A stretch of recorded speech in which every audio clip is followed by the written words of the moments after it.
Hello guys, welcome back to my new another blog. তো আজ থেকে আমার পুজো দেখা শুরু। আজ হচ্ছে দ্বিতীয়া। তো আজকে আমি চলে গেছিলাম কলকাতার সব থেকে মোস্ট ফিউচারিস্টিক প্যান্ডেল অর্জুনপুর। তো তোমাদেরকে প্রথমে জানাবো অর্জুনপুর যাবে কিভাবে। পুরো রাস্তাটা তোমাদের জন্য আমি ভিডিও করেছি। প্রথমে তোমাদেরকে তেঘরিয়াতে নেমে পড়তে হবে, ওইখান থেকে তোমাদেরকে 10 মিনিট হাঁটা পথ। আর প্রত্যেকটা কিন্তু একটা একটা করে ব্যানার দেওয়া আছে যে এই দিকে যেতে হবে, এই দিকে যেতে হবে। বাকি তোমরা কোনো পাশাপাশি লোকেদের জিজ্ঞাসা করলেই কিন্তু বলে দিতে পারবে। আজকে দ্বিতীয়া আর কালকে চলে গেছে আমাদের এখানে বন্যা। তো একবার জাস্ট দেখো ভিড়টা কি লেভেলের এখানে হয়েছে, মানে মারাত্মকভাবে ভিড় হয়েছে।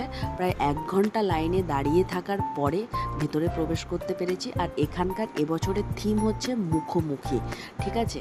তো ভেতরে ঢুকে জাস্ট আমেজড হয়ে গেছি, মানে এতটাও যে সুন্দর একটা প্যান্ডেল হতে পারে সেটা আমার কল্পনার বাইরে ছিল। প্রত্যেকটা যে বলগুলো দেখতে পাচ্ছ প্রত্যেকটা স্টিলের, আর এখানকার যিনি সম্পাদক ওনার এগুলো নিজের হাতের, মানে নিজের তৈরি এগুলো। তো উনি অ্যাকচুয়ালি এগুলোর জন্য ডিসিশন দিয়েছেন। বাকি হচ্ছে যে এত সুন্দর এত সুন্দর, যেদিকে তাকাবে জাস্ট চোখ পুরো ধাঁধিয়ে যাবে, কিছু বলার নেই।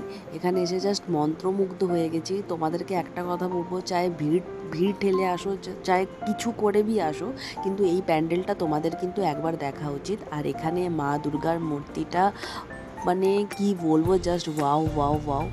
এখানে বাকি লক্ষ্মী গণেশ সরস্বতী এগুলো কিন্তু একদম সুন্দরভাবে ঘুরছে অটোমেটিক্যালি। এত সুন্দর চিন্তা ভাবনা, আইডিয়াটা এত ভালো যে কি বলবো। আর ভেতরে পুরোটাই গ্লাস লাগানো আছে, ব্লু কালারের লাইট জ্বলছে, মনে হচ্ছে যেন কোনো একটা হেভেনে চলে এসেছি।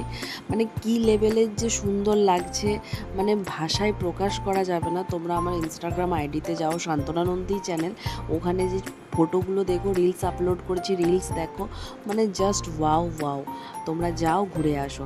তারপর এইখানটা থেকে বেরিয়ে বাইরের দিকে আসে। অ্যাকচুয়ালি প্যান্ডেলটা হচ্ছে 360, এখানে একটা চাঁদ তৈরি করা হয়েছে, আর ওইখান থেকে এই বলগুলো নেমে আসছে। আর এইখানে দেখতে পাচ্ছ এটা পুরো জল, জলের উপরে বলগুলো কিন্তু মুভেবেল। আর এই গাছগুলো দেখতে পাচ্ছ, প্রত্যেক 3টি গাছ আছে এখানে, 3টি গাছ কিন্তু তুলে লাগানো হয়েছে।